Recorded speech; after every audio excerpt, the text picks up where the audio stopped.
బంగ్లాదేశ్లో హింస పద్ధతి ప్రకారం జరుగుతుంది. భారత్కి అనుకూలంగా ఉన్న ప్రధాని షేక్ హసీనాను తొలగించాలని ఎన్నో ఏళ్లుగా అక్కడ ఇస్లామిస్టులు పావులు కదుపుతూ ఉన్నారు. బంగ్లా మొదటి మహిళా ప్రధాని ఖలీదా జియా మొదటి నుంచి భారత వ్యతిరేకి, చైనాకు అనుకూలం. చివరకు తమను చిత్రహింసలకు గురి చేసిన పాకిస్తానీయులు 30 లక్షల మంది నాడు బంగ్లాదేశీయులను చంపినా సరే పాక్కే వత్తాసు పలుకుతోంది ఖలీదా జియా.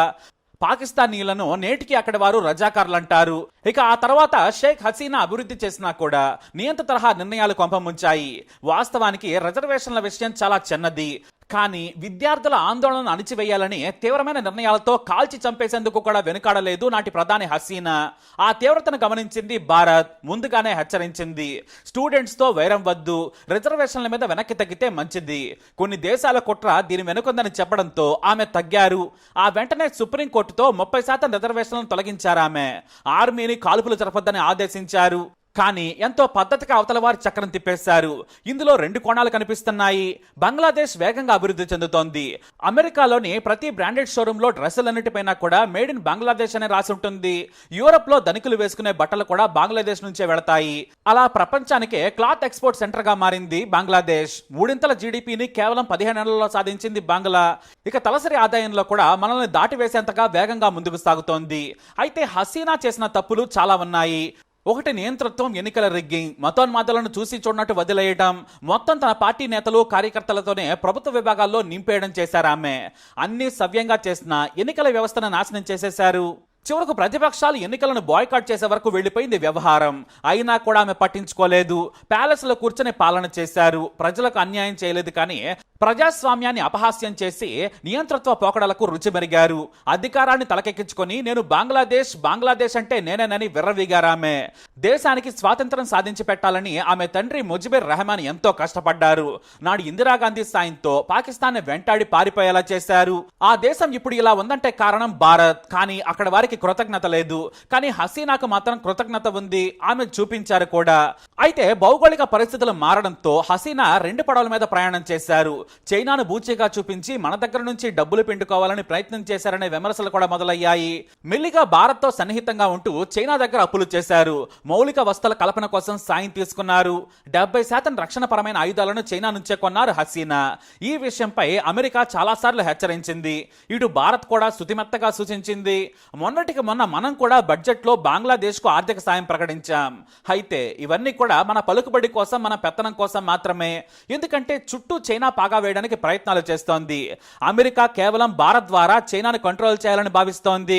అందుకే నేపాల్, పాకిస్తాన్, శ్రీలంక, మాల్దీవులు చైనా చట్టంలోకి వెళ్ళిపోయాయి. ఇక మిగిలిన పెద్ద దేశం బంగ్లా, దానికి కూడా బల వేసింది. కానీ మొన్నటికి మొన్న అప్పుల విషయంలో షరతులకు భయపడ్డ హసీనా చైనా నుంచి అర్ధాంతరంగా తిరిగి వచ్చేసింది. అప్పటికే దేశంలో రిజర్వేషన్ల మీద రగడ సాగుతూ ఉంది. అయితే దీని వెనక అమెరికా హస్తం కూడా ఉందనే వ్యాఖ్యలు వినిపిస్తూ ఉన్నాయి. వాస్తవానికి 26 ఏళ్ల కుర్రాడు నహీద్ ఇస్లాం స్వాతంత్ర సమరయోధుల పిల్లలకు 30% రిజర్వేషన్ల మీద నిజాయితీగా పోరాటం మొదలుపెట్టాడు. ఇతను ఢాకా యూనివర్సిటీలో సోషియాలజీలో పీజీ చదువుతున్నాడు. కానీ ఈ ఉద్యమాన్ని రాజకీయ నాయకులు హైజాక్ చేశారు. మొదట అమెరికా డబ్బులిచ్చి ప్రతిపక్ష నాయకులను ఎగదోసిందనే వ్యాఖ్యలు వినిపించాయి. దానికి పాకిస్తాన్ కు చెందిన ఐఎస్ఐ కూడా సహకారం అందించింది. ఇటు పాకిస్తాన్ డబుల్ గేమ్ ఆడిందనే విమర్శలు కూడా మెల్లిగా వినిపిస్తూ వచ్చాయి. కానీ ప్రతిపక్ష నేతగా ఉన్న ఖలీదా జియా కొడుకు తారిక్ రెహమాన్ లండన్ లో ఉండి బంగ్లాదేశ్ లో కుట్రను ప్లాన్ చేసినట్లు వార్తలు వస్తున్నాయి. ఇతను లండన్ లోని ఐఎస్ఐ ఏజెంట్లను కాంటాక్ట్ అయ్యాడు. వారి ద్వారా సౌదీ నుంచి కుట్ర చేశారు. బంగ్లాదేశ్ సోషల్ మీడియాలో హసీనాకు వ్యతిరేకంగా, రిజర్వేషన్లకు వ్యతిరేకంగానే కాదు, ఆ దేశానికి వ్యతిరేకంగా కూడా వేల కొద్ది పోస్టులు పెట్టించారు. ఇక ఆ తర్వాత బంగ్లాదేశ్ నేషనలిస్ట్ పార్టీకి భారీగా పాకిస్తాన్ అనుకూల వ్యాపారులు, ఏజెంట్ల నుంచి నిధుల సాయం చేయించారు. చైనా నుంచి కూడా వీరికి ఫండ్ వచ్చినట్లు తెలుస్తోంది. ఆ తర్వాత హసీనా చైనా నుంచి అర్ధాంతరంగా పర్యటన ముగించుకుని రావడంతో ఆ దేశం గుర్రుగా ఉంది. కనీసం మర్యాద లేకుండా, చెప్పా పెట్టకుండా పర్యటన ముగించుకుని వెళ్లడంతో పగబట్టేసింది. దీంతో అప్పుడే జమాత్ ఏ ఇస్లామీ విద్యార్థి సంఘాన్ని హైజాక్ చేసింది. డబ్బులిచ్చి విధ్వంసాలు చేయించడం, ఆందోళనలు చేయించడంతో అసలు విషయం పక్కదారి పట్టిపోయింది. అయినా భారత్ హెచ్చరించడంతో సుప్రీంకోర్టు ద్వారా తీర్పును అమలు చేస్తామని హసీనా ప్రకటించారు. విద్యార్థులు కూడా అప్పుడు శాంతించారు. ఉద్యమం ముగిసిందిలే అనుకున్నారు. ఒప్పుకున్నారు. కానీ నియంత హసీనా రాజీనామా చేయాలనే ఉద్యమం మొదలైంది. అందులో విద్యార్థులు కూడా ఎమోషనల్ గా పాల్గొన్నారు. సామాన్య జనం ఉన్మాదులు చేరి నానా విధ్వంసానికి దిగిపోయారు. ఎంతలా అంటే ఆర్మీ బుల్లెట్లకు కూడా భయపడలేదు. దాదాపుగా 400 మందిని ఆర్మీ చంపింది. ఆ తర్వాత China, పాకిస్తాన్లు army chief walker Uzzaman ను ట్రాప్ చేసేశాయి. మీకు మేము మద్దతుగా ఉంటామని చెప్పాయి. దీంతో సైన్యం ఆందోళనకారులకు అనుకూలంగా మాట్లాడింది. చివరకు ఆర్మీ చీఫ్ కూడా ఆందోళనకారులను చంపడం కోసం ఆర్మీని ఉపయోగించుకోవడం తగదు, మేము ఆందోళనకారుల వెంటే ఉంటామని చెప్పేశారు. అంతే, ఒక్క మాటతో ఈ ఆందోళనకారులంతా కూడా ఉన్మాదుల్లా రెచ్చిపోయారు. ఆ వెంటనే భారత్ హెచ్చరించడంతో వేగంగా హెలికాప్టర్ ద్వారా అగర్తలాకు చేరుకున్నారు. అక్కడి నుంచి ఢిల్లీలోని హెండస్ ఎయిర్పోర్ట్ లో దిగి ఓ రహస్య ప్రాంతంలో నివాసం ఉంటున్నారు ఆమె. కానీ ఆందోళనకారులు మాత్రం అస్సలు తగ్గడం లేదు. ఆర్మీ కూడా వారిపై ఉక్కుపాదం మోపడం లేదు. ఎందుకంటే ఇంకా నాశనం కావాలని పాకిస్తాన్, చైనా కుట్రలు పన్నాయి. మాకు కూడా మంచిదే, హసీనా డబుల్ గేమ్ ఆడిందని అమెరికా కూడా చూస్తూ ఉండిపోయింది. ఓవైపు చైనాతో, మరోవైపు చెలిమితో భారత్ ను వాడుకోవాలన్న హసీనా ప్లాన్ వర్కౌట్ కాలేదు. చివరకు నన్ను కాపాడమని భారత్ సర్కారును కోరడంతో చకచక ఏర్పాట్లు చేశారు. ఏకంగా అత్యాధునిక రాఫెల్ యుద్ధ విమానాల పహారాతో సేఫ్ గా ల్యాండ్ అయ్యేలా ఇండియన్ ఎయిర్ ఫోర్స్ చర్యలు తీసుకుంది. కానీ విధ్వంసం పెరిగింది. ఉన్మాదులు చివరకు హసీనా, ఆమె సోదరులను చీప్ గా చూపించి ఉన్మాదం చూపిస్తున్నారు. తమకు స్వాతంత్ర్యం తెచ్చిన ముజిబుర్ రెహమాన్ విగ్రహాలపై వచ్చపోసి పైశాచిక ఆనందం పొందుతున్నారు. విద్యార్థుల ఉద్యమం కాస్త కేవలం హసీనా వ్యతిరేక ఉద్యమం నుంచి దేశాన్ని నాశనం చేసే విద్రోహ శక్తుల చేతుల్లోకి వెళ్లిపోయింది. కరువు వచ్చినా, ఆకలి ఉందన్నా కూడా లక్షలాది మందికి అన్నం పెట్టే ఇస్కాన్ టెంపుల్ ను ధ్వంసం చేసేశారు. ఎందుకంటే హసీనా శత్రువు భారత వ్యతిరేకి అయిన ఖలీదా జియాను వెంటనే విడుదల చేయించింది ఆర్మీ. ఆ వెంటనే హిందువులపై, హిందూ ఆలయాలపై దాడులు పెరిగాయి. బంగ్లాదేశ్ క్రికెట్ లో సంచలనమైన లిటన్ దాస్ ఇంటికి నిప్పు పెట్టారు నీచులు. బంగ్లా సెహ్వాగ్గా పిలుచుకునే లిటన్ దాస్ కేవలం హిందువైనందుకు ధ్వంసం చేసి నిప్పు పెట్టారు. మరో హిందూ జానపద గాయకుడు రాహుల్ ఇంటిని ధ్వంసం చేశారు. ఇతని ఇల్లు 146 ఏళ్ల క్రితం నాటి పురాతనమైంది. ఆ ఇంటిని కాపాడుకుంటూ వస్తున్నారు. ఫ్రాన్స్ అధ్యక్షుడు సైతం బంగ్లాదేశ్ పర్యటనకు వచ్చిన సమయంలో ఆ ఇంటిని వెళ్లి మరీ చూశారు. తాను కష్టపడి తయారు చేసుకున్న వందల కొద్ది వాయిద్య పరికరాలను నాశనం చేసేశారు. తన ఇంటి మీదకు ఉన్మాదులు వస్తారని తెలిసి గుర్తు తెలియని ప్రాంతంలో దాక్కుంది ఆ కుటుంబం. వందల కొద్ది ఆలయాలను ధ్వంసం చేశారు. మొదట హసీనా వ్యతిరేక ఉద్యమం నుంచి ఇప్పుడు హిందువులే టార్గెట్ గా చంపుతున్నారు నీచులు. వీధుల్లోకి వచ్చి లూటీ చేస్తున్నారు. అవామీ లీగ్ పార్టీ నాయకుల ఇళ్లకు నిప్పు పెడుతున్నారు. యువనటుడైన శాంతో ఖాన్, అతని తండ్రిని చంపేశారు. శాంతో ఖాన్ తండ్రి పేరు సలీం ఖాన్. ఇతను ప్రధాని షేక్ హసీనా తండ్రి రెహమాన్ బయోపిక్ ను నిర్మించారు. 2021లో తుంగి పరార్ మియా భాయ్ పేరుతో ఈ సినిమా రిలీజ్ అయింది. అయితే హసీనా తండ్రి యంగ్ గా ఉన్నప్పుడు తన కొడుకుతో ఆయన క్యారెక్టర్ నటింపజేశాడు. అద్భుతమైన నటుడిగా ఆ సినిమాతో పేరు తెచ్చుకున్నాడు. మూవీ సూపర్ హిట్ అయింది. దీంతో శాంతో ఖాన్ ఏకంగా స్టార్ అయిపోయాడు. కొన్ని బెంగాలీ సినిమాల్లో కూడా కనిపించాడు శాంతో ఖాన్. బాలీవుడ్ లో నటించాలనేది ఇతని కల. అయితే షేక్ హసీనా రాజీనామా చేయగానే అవామీ లీగ్ పార్టీ నేతలు, అలాగే అనుకూలంగా ఉన్న వాళ్ళపై దాడులు జరుగుతున్నాయని గుర్తించారు. కాస్త ముందుగా వెళ్లిపోయి ఉంటే బాగుండేది. కానీ చాలా ఆలస్యంగా తీవ్రతను గుర్తించాడు దర్శకుడు సలీం. ఆ వెంటనే తన వల్ల కుటుంబం చనిపోకూడదని భార్య పిల్లలను వేరే కారులో బంధువుల ఇంటికి పంపించేశాడు. తన కొడుకుతో కలిసి స్వగ్రామమైన చాంద్పూర్ కు వెళ్లాలనుకున్నారు ఆయన. అక్కడ భారీగా బంధువులున్నారు.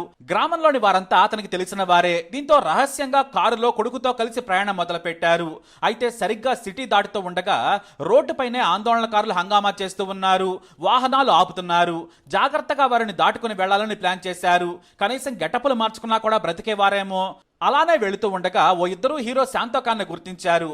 ఆ తర్వాత అతని తండ్రిని కూడా గుర్తించి కేకలు వేశారు. షేక్ హసీనా బంధువు ఇక్కడే ఉన్నాడని కేకలు వేశారంతా. దీంతో నువ్వు షేక్ హసీనా ఐరన్ లేడీ అని సినిమా తీస్తావా అని కారును ధ్వంసం చేశారు. అంతే, ఆత్మరక్షణ కోసం కాల్పులు జరిపేందుకు తుపాకీలు తీశారు వారు. కానీ అప్పటికే వందల మంది రెచ్చిపోతూ ఉన్నారు. ఇద్దరి చేతుల్లో ఉన్న లైసెన్స్డ్ తుపాకీలను చూసి దారుణంగా కారు నుంచి బయటకు లాగి విపరీతంగా కొట్టారు. ఆ తర్వాత కర్రలతో తల మీద బాది హత్య చేశారు. కారులోని డబ్బు, వారి ఒంటిపై ఉన్న వాచి, బంగారు ఉంగరాలను దోచుకుని వెళ్లిపోయారు. సలీం ఖాన్ రియల్ ఎస్టేట్ వ్యాపారం చేసి బాగానే సంపాదించాడు.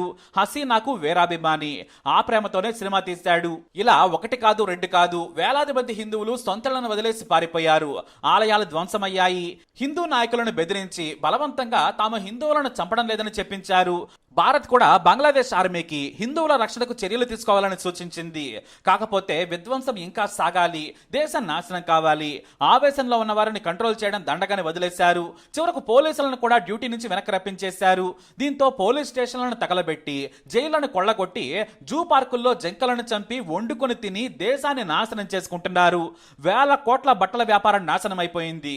ఒక్కసారిగా బంగ్లాదేశ్ నుంచి బట్టల వ్యాపారాన్ని చైనా, థాయిలాండ్, మలేషియా, ఫిలిప్పీన్స్ ఆక్రమించుకుంటే ఆ దేశం ఇక అడుక్కు తినాల్సిందే.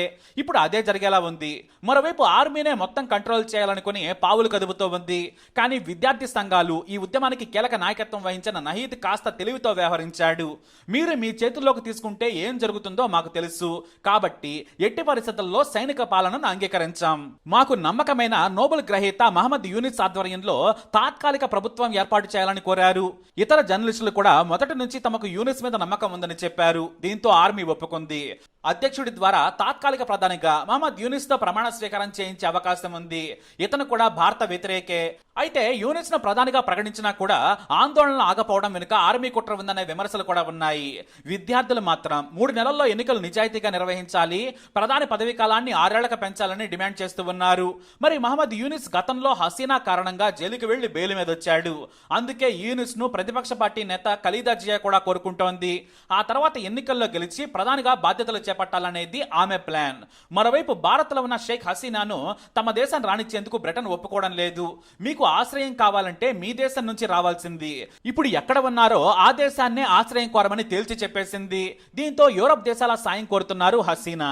మొత్తానికి బంగ్లాదేశ్ ఎటుపోతుందో ప్రస్తుతానికైతే ఎవరికీ తెలియదు. బంగ్లాదేశ్ పై అప్డేట్స్ కోసం మై ఛానల్ ఫాలో అవ్వండి.